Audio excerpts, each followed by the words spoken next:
वालेकुम मार का क्या हाल चाल है। ठीक ठाक और तबीयत से ठीक है। मैं अल्लाह ताला को उम्मीद करता ठीक हो सो तो खैर रहो सो मैं भी ठीक हाँ।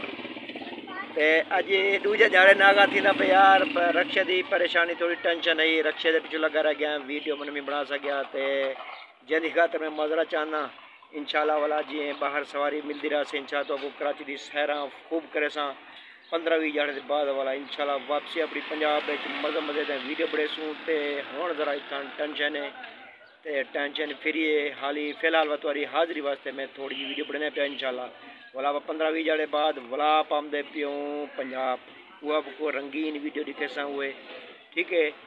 तो मैं इस नागे संग से आज वीडियो बढ़ना पाया तो दूजी दिहाड़ी थी गई है नेट का मसला इतना तो इतना वाला मसला दूजी असल गाल मसा कराची इतना है जो डर लगता जो इतना छिना छपटी ज्यादा है इस संग मैं मूवी नहीं बना सकता बाहर जैसी खातर मजरा चाहता इंशाल्लाह पंजाब मिलसूँ उठे मूवी बड़े सूँ तो आज हाज़री बात सिर्फ वीडियो बढ़ने में थोड़ी जी ठीक है। इंशाल्लाह मिलसूँ अगली वीडियो दाने अल्लाह हाफिज़।